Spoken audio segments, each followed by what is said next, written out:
In this video, we're going to look at those flying croissants, the Necron Night Scythe, and the Necron Doom Scythe. Sci-fi wargamers, helping you explore the hobby. Greetings, hobby fans. My name's Marcel, and it's my mission to help you explore the hobby. So, I don't know if you've ever seen them, but they are the flying croissants of the skies, the Necron Doom Scythe and the Necron Night Scythe. Today we're going to explore these two units and the lore surrounding them. First up, we'll have a look at the Doom Scythe. Necron Doom Scythes. Doom Scythes are heralds of terror and dismay, supersonic fighter craft that range far ahead of a Necron invasion. Unlike many of the forces employed by the Necrons, Doom Scythes can function in a highly independent manner. Much of the craft's superstructure houses data stacks that are in turn heavily laden with strike plans, stratagems, and tactical variants. When faced with a situation outside of known parameters, the pilot can sift through and retrieve the correct response from this data stack. Thanks to the ruthless precision of his android brain, the pilot can simulate billions of possible strategies in the span of a few nanoseconds. Doom Scythes are often deployed to sap the resolve of the enemy before the battle proper begins, for its presence induces an almost irrational terror in living creatures.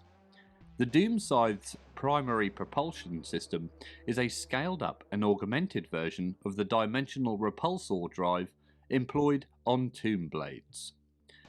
On those smaller craft, the whine of the drive is piercing and discomforting. On a Doom Scythe, the scale and amplitude of the sound is many hundreds of times greater. It resonates deep within the primitive core of living brains, playing havoc with memory, perception, and sanity.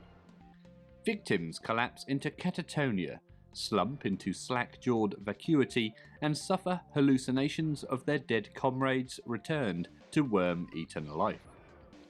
Little wonder is it then that entire armies of battle-tested veterans have been known to throw down their weapons and flee at a Doom Scythe's onset, or else gouge out their own eyes in futile attempts to stem the images scratching at their senses. Should the foe not yield the battle on the Doom Scythe's first pass, its pilot will then unleash the full fury of his craft's firepower.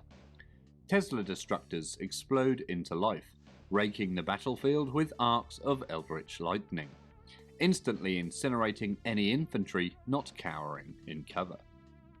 Armoured targets can perhaps weather this sizzling storm, but they cannot hope to stand against the fury of the Doom Scythe's main weapon, the aptly named and rightly feared Death Ray. There is seldom a warning before the Death Ray strikes, for any sound it makes is lost under the unearthly wailing of the Doom Scythe's engines. A particularly alert foe might recognise the nimbus of energy building up around the focusing crystal, or the abrupt change in air pressure. But few recognise the significance in time. The nimbus pulses one final time, and an irresistible beam of blinding white light bursts from the Doom Scythe's underside, vaporising infantry and tanks alike, leaving only charred and rutted terrain in its wake. A single Doom Scythe can carve its way through an entire armoured column so long as its death ray remains operational, and a full squadron can reduce the sprawling spires of a hive city to fulminating slag in less than an hour. A very strange unit. I wouldn't want to be up in the air against one of those. Anyway, let's move on to the Night Scythe. Necron Night Scythes. The Night Scythe is the Necron's favoured tool of invasion, a variant of the Doom Scythe that replaces some of the fighter's heaviest weaponry in favour of a troop transport capacity.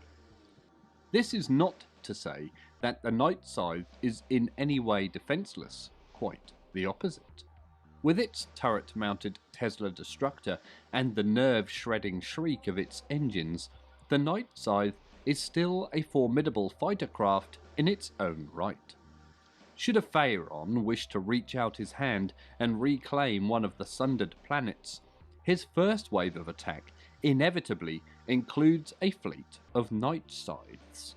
Maneuverable enough to evade incoming fire from orbital defense platforms and swift enough to outpace mustering defenders, Night Scythes can ghost through a defense perimeter to deploy invasion forces directly at the heart of key enemy installations and strategic locations. Once a foothold has been established, coordinates are relayed to the main army, enabling monoliths and other forces to teleport into position and the invasion to begin. Unlike the armoured carriers employed by other races, the Night Scythe does not have a transport compartment as such. Instead, it deploys troops by means of a captive wormhole whose far end is anchored on a distant tomb world. Though this is less flexible than the monolith's Eternity Gate, it does allow the Night Scythe to mimic the battlefield role of a more conventional transport vehicle without jeopardizing the existence of its assigned squad. If the Night Scythe is destroyed, its payload squad is simply isolated from the battle until an alternative means of deployment can be established. Though this invariably prevents the squad from taking part in the immediate battle, this is preferable to them being destroyed outright, as they can join the campaign's later stages. Night Scythes are often employed as far-ranging scout ships, tasked with making contact with other tomb worlds or searching out lost Necron planets suitable for reclamation.